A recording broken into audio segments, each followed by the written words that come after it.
श्रावण का पहला दिन एक बेलपत्र शिव को अपनी मनोकामना कर कर रोग धोग बीमारी तकलीफ कष्ट दूर करने के लिए शंकर के शिवलिंग पर अगर बन सके तो मंदिर में, आप लोग तो यहाँ हैं तो देवाधिदेव महादेव कंकर शंकर को चढ़ाओ, और अगर बेलपत्र नहीं हो तो बेलपत्र जो चढ़ी हुई हो उसी को धोकर वापिस चढ़ाओ।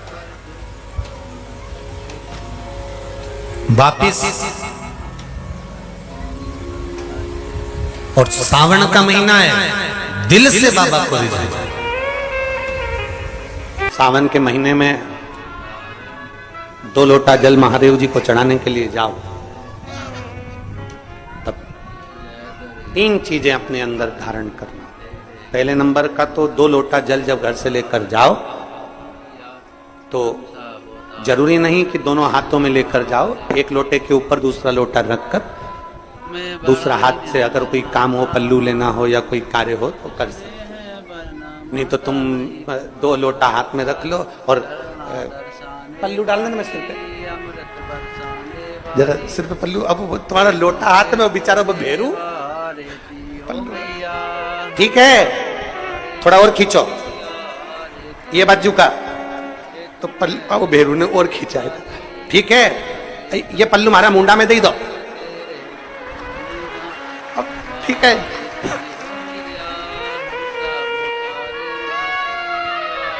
और थोड़ी दूर चली और याद आ गया, ओ बाप, इतने में भेरू ने कहा क्या हो गया, क्या हुआ, तुम्हारे फूल माला की पन्नी तो ही रह गई, जरा उठाओ उठाओ जरा, ये ले कमर में खोसी दो, खोच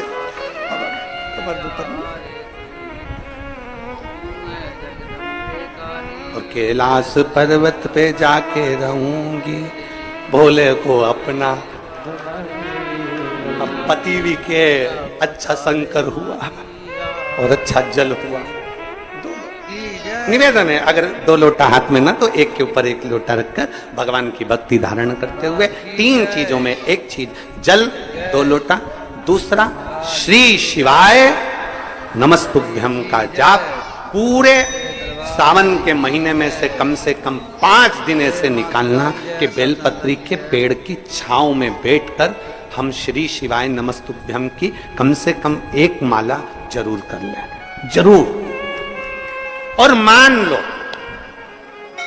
लो अगर बेलपत्री का पेड़ नहीं मिले, तुम्हारे आसपास में नहीं मिले, तो फिर एक काम करना, शंकर जी के मंदिर की बेलपत्र मिली जाए, उसको सिर पे, हमारे यहाँ कहते हैं आंवले के वृक्ष का, जब आंवला नवमी आती है ना, तो आंवला नवमी आती है और आंवले के पेड़ के नीचे जाकर भोजन नहीं कर सकते, आंवले के वृक्ष के नीचे नहीं जा सकते, तो आंवले के वृक्ष की पत्ती को सिर पे रख के भोजन कर लो, तो कहते हैं कि हजारों अश्वमेध यज्ञ के पुण्य के बराबर, भंडारे के बराबर भोजन प्राप्त हो जाता है। आंवले के वृक्ष की पत्ती, तो वो बेलपत्र भी मस्तक पर बाबा को प्रणाम कर कर फिर वही बेलपत्र का आनंद करते हुए भाव से उस बेलपत्र को मात्र शीश से लगाई लिया ना, मस्तक पर चढ़ाई लिया ना, तो भी भगवान की अविरल भक्ति प्राप्त हो सकती अविरल।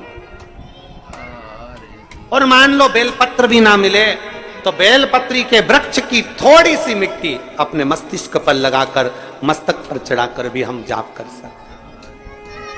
बेलपत्र के वृक्ष की मट्टी का भी चंदन हम लगा सकते। पहला सोमवार है, शंकर जी के मंदिर गए होगे, शिव जी पे 1 लोटा जल कंकर शंकर पे भी तुमने यहाँ आकर भी चढ़ाया होगा। जाते जाते बाबा से एक बात कहकर जरूर जाना, जैसे सावन के महीने में जल बरसता है और वो जल बीज पर पड़कर अंकुरित होकर फल देता है, उसी तरह सावन के महीने में मैंने भी 1 लोटा जल चढ़ाया है, वो भी ऐसा जल हो कि मेरे जीवन में सुख को अंकुरित करे और मेरा जीवन धन्य हो जाए। ऐसी दया करना। हम तेरे धाम में, हम तेरी चौखट पर कथा सुनने के लिए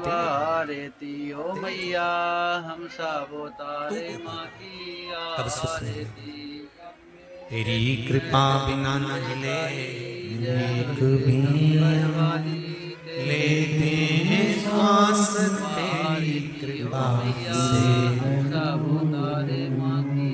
तेरी उदारता नहीं होती, तेरी कृपा नहीं होती, तेरी करुणा नहीं होती, तो संसार का कोई सुख हमको प्राप्त नहीं। संसार का कोई सुख हमें नहीं।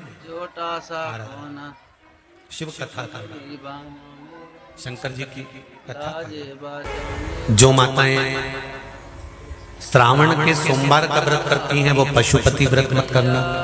जो श्रावण के सोमवार का व्रत नहीं करती हैं वो पशुपति व्रत कर सकती हैं, उनको पशुपति व्रत करने का मना नहीं।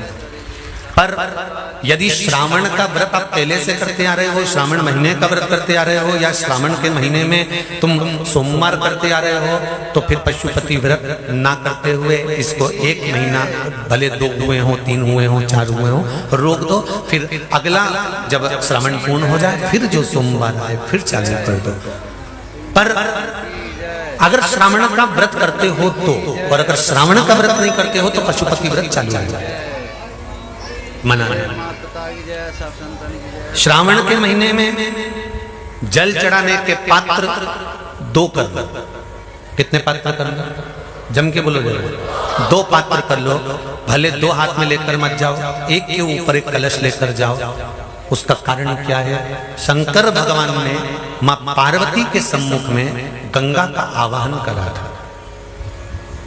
तो गंगा जी ने आकर पूछा था, स्वामी जब पार्वती आपके नजदीक में विराजमान है तो मुझे बुलाने का कारण क्या था?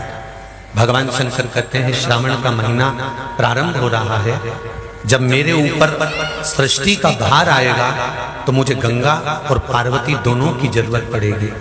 जब घर में विवाह आता है, शादी आती है, कोई फंक्शन आता है, कोई मेहमान आते हैं, तो थोड़ी ड्यूटी बढ़ जाती है।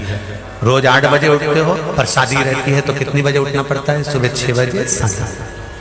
यहाँ पर भी आप रोज अपने घर पर उठते होगे 8 बजे तक, 7 बजे तक, पर यहाँ तो तुम जब सो रहे होगे तो सवेरे कब हो जाती है और रात कब हो जाती है तुम्हें नहीं मालूम पड़ता होगा कि कब रात हो गई कब सुबह हो गई।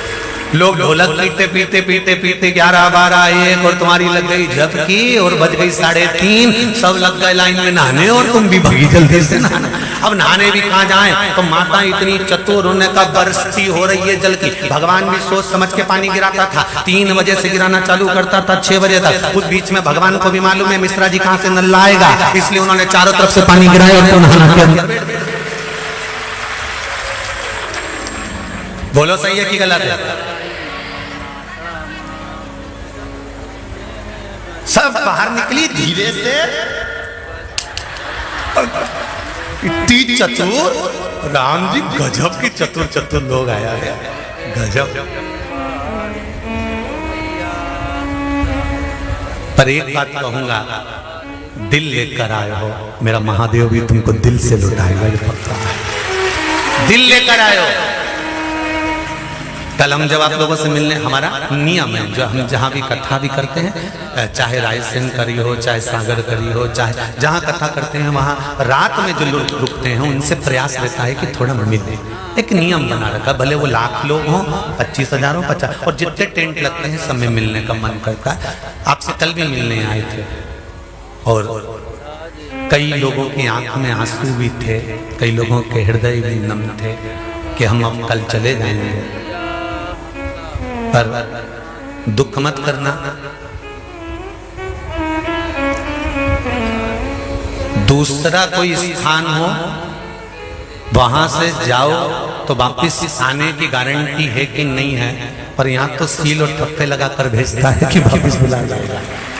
तो फिर क्या दिक्कत? उसकी आराधना मात्र करिए।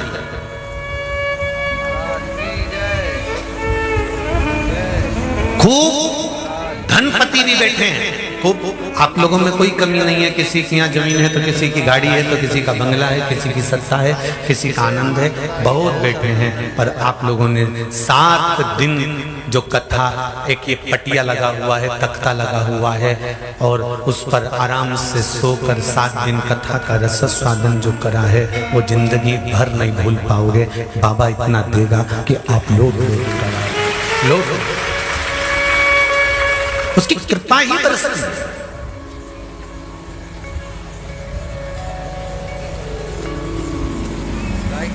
उसकी कृपा बिना कुछ नहीं। तेरी कृपा बिना न हिले एक भी अणु, लेते श्वास तेरी कृपा से तनो तनो। बाबा की कृपा होती है तो आना होता है।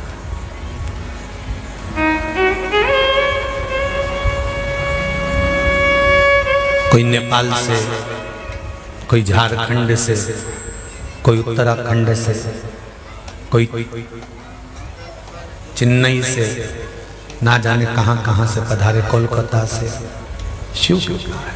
पार्थिव शिवलिंग को जैसे पार्थिव बनाने के 3 क्रम है। पार्थिव बनाने के 3 क्रम है। पार्थिव शिवलिंग का जो निर्माण करा जाता है उसके 3 क्रम। रोग की मुक्ति के लिए अगर पार्थिव बनाया जाता है तो उस मिट्टी में थोड़ा सा जल और थोड़ी सी दुर्वा का पानी उस मिट्टी के अंदर डाला जाता है। अगर कोई बीमारी है, वो बीमारी नहीं जा रही, पार्थिव के 3 क्रम बने।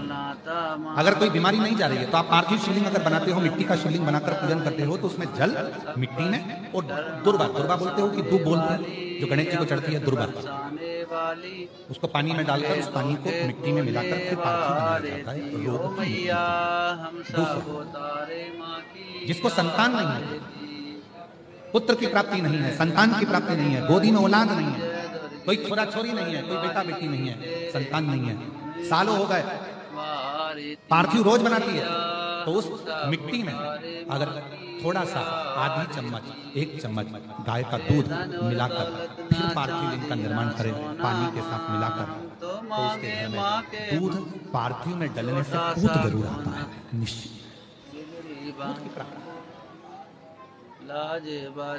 पार्थिव में मिट्टी के अंदर अगर आधी चम्मच भी गाय का दूध डाला, पानी डाला और पार्थिव शिवलिंग का निर्माण करा, जिसकी औलाद नहीं है, तो वो पार्थिव अगर बना रहा है, पार्थिव का निर्माण कर रहा है, उसका नियम है कि हर प्रदोष को, सोमवार को या सोमवार की अष्टमी को या कभी ना कभी उसका मन करता है तो पार्थिव लिंग का निर्माण करता है। अगर पुत नहीं है तो दूध का प्रयोग करे। तो दूध अगर पार्थिव में मिट्टी में डाला जाए, आधी चम्मच, 1 चम्मच और पानी के साथ मिलाकर जब पार्थिव शिवलिंग का पूजन करते हैं, उसको बनाकर पार्थिव बनाने के बाद उसका पूजन करते हैं, तो वो दूध हमारे घर में पुत जरूर देता है।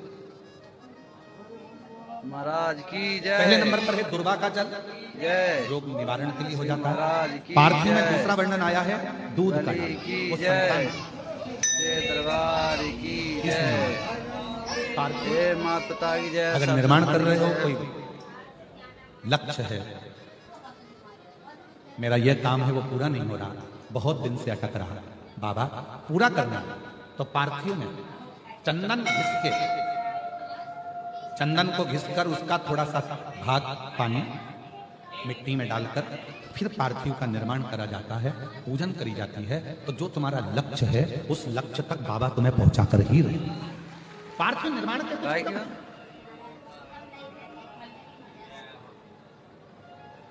किधर सटक गए, चलो लगो लांस।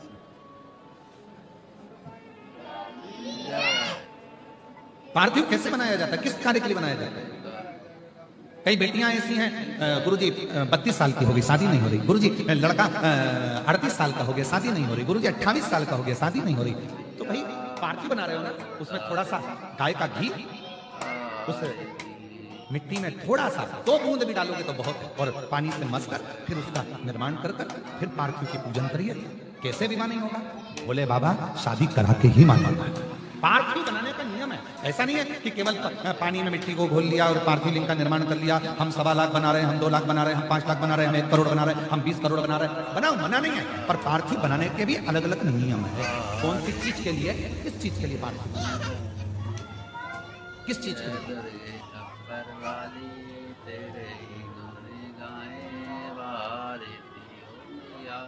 हम सब उतारे माँ की और मैंने तेरे ही भर में बड़ा ही निर्मल बाबा तेरे ही भर हवा बिच उड़ती जावा बाबा तोरे वाली वेदों के खोले वाले दियो मैया बोले सब उतारे शंभु मैं तेरी हवा बिच उड़ती जावा बाबा डोर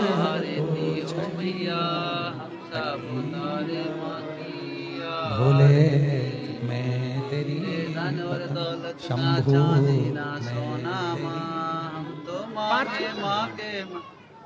छोटा सा अलग अलग क्रम है पार्थिव। उस पार्थिव को बनाना कैसे है, निर्माण कैसे, अगर बन सका तो एक बार यदि हमारे स्मरण में रहा और याद रहा तो एक कथा पार्थिव निर्माण पर ही करें कि पार्थिव का निर्माण किस किस वस्तु से, किस किस चीज से और किस किस कामना से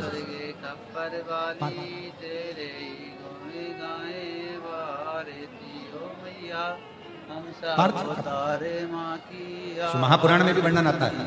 सफेद मिट्टी, लाल मिट्टी, पीली मिट्टी, काली मिट्टी, 4 तरह की अलग अलग मिट्टियों से पार्थिव लिंग का निर्माण होता है। तो महापुराण में भी वर्णन आता है कि पार्थिव लिंग का निर्माण जब किया जाता है तो इस अपने हाथ को थाली में रखकर देख लो। जब हाथ को थाली में रखकर देखोगे इससे बड़ा शिवलिंग का निर्माण नहीं करना चाहिए। इससे जितना छोटा शिवलिंग बनाओगे उतना सुख है। अब कई लोग दिखावे में इतना बड़ा शिवलिंग बना लिया, इतना बड़ा पार्थिव शिवलिंग बना लिया, हमने इतना बड़ा शिवलिंग बनाया है, हमने इतना बड़ा शिवलिंग बनाया है। नहीं, अपनी हथेली को, अपने हाथ को थाली में रखो, अंगूठे को उठाओ, बस। इससे बड़ा शिवलिंग घर में नहीं बना, इससे बड़े शिवलिंग का निर्माण नहीं करो, बस इससे छोटा। इतना बड़ा भी बनाओगे तो चल जाएगा, पर इससे छोटा। सटक गए, चलो लगो लांस। पार्थिव पूजा अब कई लोग क्यों बना देते हैं, बड़ा शिवलिंग बनाएंगे, पूजन में आनंद आएगा, इतने सारे लोग बैठे हैं, हम भगवान शंकर का, हम उज्जैनी महाकाल बनाएंगे, हम विश्वनाथ बनाएंगे, हम वैद्यनाथ बनाएंगे, हम त्र्यंबकनाथ बनाएंगे, हम दृष्णेश्वर बनाएंगे। शिवलिंग पर फिर वो निर्माण कर रहे हैं, फिर उसमें अलग स्वरूप दे रहे हैं, फिर अलग स्वरूप का निर्माण कर रहे हैं। शिव महापुराण की कथा कहती है कि लोग कहते हैं कि पार्थिव शिवलिंग में या शिवलिंग में केवल हम भगवान शंकर की आराधना कर रहे हैं, भगवान शंकर की साधना कर रहे हैं। नहीं नहीं, स्कंद पुराण, लिंग पुराण, नर्मदा पुराण, शिव महापुराण, आप गीता प्रेस गोरखपुर की लेकर आओ, उसको पढ़िए। उसमें आपको अध्ययन करने पर मिलेगा कि जब हम पार्थिव शिवलिंग का निर्माण करते हैं, जब हम पार्थिव शिवलिंग को बनाते हैं, या हमारे घर में जो भी शिवलिंग है, पत्थर का हो, पाषाण का हो, पारद का हो, स्फटिक का हो, सोने का हो, चांदी का हो, पीतल का हो, लोहे का हो, लकड़ी का हो, जिसका भी शिवलिंग तुम्हारे घर में, चीनी का हो, जो भी शिवलिंग है, तो ये केवल शंकर अकेले नहीं, महाराज ये शिवलिंग शिव है। इसी में ब्रह्मा, इसी में विष्णु, इसी में महेश। ये जलाधारी मां पार्वती जी, सीधे हाथ पर गणेश, उल्टे हाथ पर कार्तिक, बीच में अशोक सुंदरी। इस शिवलिंग के ऊपर जो बूंद बूंद जल टपक रहा है जलाधारी से, वो शिव जी की 5 लड़कियां, जया, विषहरा, शामली बारी, दौतली, देव। शंकर जी की 6ठी लड़की अशोक सुंदरी है। जहां शिवलिंग का पानी जितना मोटा जलाधारी होती है और पानी जो नीचे गिरता है, उतनी जगह 64 योगिनियां, देवी जी की 64 योगिनियां यही विराजती हैं। पानी निकलकर थाली में गया, पात्र में गया, चाहे बाहर गया, जितनी दूर तक वो पानी बहता है उतनी दूर तक 33 कोटि देवता वहां पर विराजमान होते हैं। भगवान शंकर का जो शिवलिंग है, उस शिवलिंग के सबसे ऊपर का जो भाग है वो अष्टसिद्धि, शिवलिंग के मध्य का जो भाग है नवनिधि। भगवान शंकर के शिवलिंग के पूरे स्वरूप में, शंकर भगवान के पूरी जलाधारी में, शंकर भगवान के पूरे स्वरूप में शंकर, इसीलिए हमारे सनातन धर्म में शंकर भगवान की जैसे ऊपर मूर्ति दिख रही है, सबसे ऊपर देखो, जैसे शंकर जी की मूर्ति दिख रही है, समाधि में लीन है, नेत्र बंद है, भगवान शंकर की जटा है, हाथ है, छाती है, वक्षस्थल है, जंगा है। हमारे सनातन धर्म में उस मूर्ति से ज्यादा उसके नीचे जो शिवलिंग दिख रहा है काला कलर का, हमारे सनातन धर्म में मूर्ति से ज्यादा शिवलिंग की पूजन है। क्यों है? क्योंकि केवल अगर मूर्ति होती तो उसमें केवल शिव होते, और अगर शंकर का शिवलिंग है तो इसमें 33 कोटि देवता, अष्टसिद्धि, नवनिधि, 64 योगिनी, 33 कोटि देवता, जगत जननी जगदम्बा, गणेश, कार्तिकेय, अशोक सुंदरी, जया, विषहरा, शामली बारी, दौतली, देव, ये सबके सब एक ही शिवलिंग में है। इसलिए हमारे सनातन में शिवलिंग की मूलता है। इसलिए हमारे सनातन में शंकर भगवान के शिवलिंग की प्रधानता, हमारे सनातन धर्म में शिवलिंग की प्रधानता मानी गई है कि इसलिए भगवान अगर हम तो यहां तक कहते हैं जिन बेटा बेटी को अगर कोई सफलता नहीं मिल रही है, मेहनत तो 4 गुना करो, परिश्रम 4 गुना करो, इधर उधर भटकना छोड़ो और मेहनत, अपना कर्म, अपनी मेहनत, अपना परिश्रम बढ़ाओ और रोज शंकर भगवान के मंदिर में जाकर जब जल चढ़ाओ तो अपनी हथेली को शिवलिंग से थोड़ा सा लगाने का प्रयास करो। अष्ट सिद्धि नवनिधि तुम्हारे घर में आना प्रारंभ हो जाती है। हम क्यों कहते हैं जल चढ़ाने जाओ, जल चढ़ाकर वापिस आओ तो थोड़ा सा जल घर लेकर आओ, दरवाजे पर छीटो। क्यों कहते हैं? क्योंकि शंकर भगवान के शिवलिंग में अष्ट सिद्धि नवनिधि 64 योगिनी देवी देवता माता गणेश रिद्धि सिद्धि अमोघ प्रमोद शुभ लाभ सब उस शिवलिंग के अंतर्गत हैं। जल चढ़ाते हैं, उसका भाग थोड़ा सा लाकर अपने घर में जब प्रोक्षण करते हैं तब अपने आप सारे कार्य सफल होना प्रारंभ हो जाते हैं। उस शिवलिंग में 365 दिन पार्थिव शिवलिंग का निर्माण करोगे, सावन महीने में पार्थिव शिवलिंग का निर्माण करोगे, पर जितनी बार भी आप पार्थिव शिवलिंग का निर्माण करोगे तो सूर्य अस्त होने से पहले पार्थिव शिवलिंग का विसर्जन आपको करना पड़ेगा। पर 12 महीने शिवरात्रि आती है, शिवरात्रि के समय पर शिवरात्रि के दिन रात में 1 पहर 2 पहर 3 पहर 4 पहर में जितना मन बन जाए कि 1 पहर पूजन करूंगी मैं, 2 पहर करूंगी। कल अपने कितनी पहर की पूजन करी? 1 पहर की पूजन। शिव महापुराण की कथा कहती है शिवरात्रि की जो पूजन होती है, इसका मतलब क्या है? शिवरात्रि, इसको ये नहीं लिखा गया शिव डे, शिव दिन, इसको क्या कहा गया? जम के बोलो जरा, शिवरात्रि। शिव महापुराण की विद्येश्वर संहिता में कुमार खंड के अंतर्गत स्कंद पुराण में जो वर्णन आता है कि 12 महीने शिवरात्रि आते हैं। जो रोज पूजन करने वाले हैं, रोज पार्थिव शिवलिंग का निर्माण करने वाले हैं, रोज सावन के महीने में शिवलिंग का निर्माण करते हैं, हजारों शिवलिंग बनाते हैं। तुम लाखों शिवलिंग का निर्माण कर लो, पर सावन के महीने में या 365 दिन शिवलिंग बनाओगे तो वो शिवलिंग तुम्हें सूर्य अस्त के पहले विसर्जन करना पड़ेगा। पर शिवरात्रि के दिन जो तुम शिवलिंग का पूजन कर रहे हो वो रात्रि में अगर करते हो तो 1 पहर का करते हो तो 1 पहर की पूजन करने के बाद विसर्जन कर दो, 2 पहर का करते हो तो 2 पहर की पूजन करने के बाद विसर्जन कर दो, 4 पहर का करते हो तो 4 पहर का करने के बाद विसर्जन कर दो। महाराज की जय। उसकी महत्ता है शिवरात्रि। महाराज की जय, बलि की जय, इसकी महत्ता शिवरात्रि, दरबार की जय, हे माता पिता की जय। कई लोगों के मन में संशय जाग जाता है कि गुरुजी सूर्य अस्त के बाद क्या हम शिवलिंग की पूजन कर सकते हैं, क्या विसर्जन कर सकते हैं? तो पहले तो अच्छे से समझ लो कि तुम सावन महीने की शिवरात्रि की पूजन कर, रात्रि लगी हुई है उसमें कि रात्रि को ही होगी और रात्रि को ही विसर्जन होगा।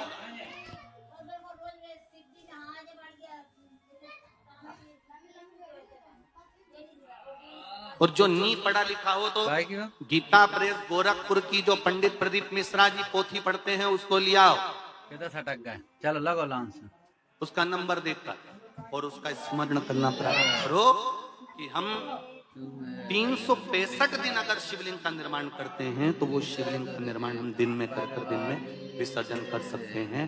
पर शिवरात्रि की पूजन करें तो रात्रि को भी शिवलिंग का निर्माण कर पार्थिव पूजन करने के बाद हम बाबा देवदेव महादेव से रात भर चाहे तो 1 पहर, चाहे तो 2 पहर, चाहे तो 3 पहर, चाहे तो 4 पहर, कैसा भी पूजन कर सकते हैं किसी भी रूप।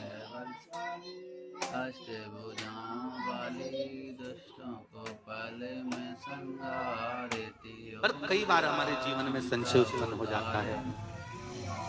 एक बात अपनी जिंदगी में उतार कर रखना, अगर पार्थिव शिवलिंग का पूजन रात्रि को आपने करा है तो पार्थिव शिवलिंग का पूजन हमने भी यहाँ पर बैठ कर किया है, दिल के साथ। डॉक्टर दवाई देता है मैं बड़ा तो पेशेंट को देता है। माँ एक दवाई काम नहीं कर सकती तो दूसरी देता है, दूसरी काम नहीं कर सकती तो तीसरी देता है। सारा एक्सपेरिमेंट तो वो पेशेंट पर करता है, डॉक्टर उस दवाई को खाकर नहीं देता। पर हमारा नियम है, हम जितनी बात आप लोगों को शिव महापुराण के माध्यम से बताते हैं, पहले उसको खुद अमल करते हैं, साथ बैठते हैं, फिर आपके साथ में बैठकर शिव महापुराण का विषय वारिति ओ पहले स्वयं मैया हम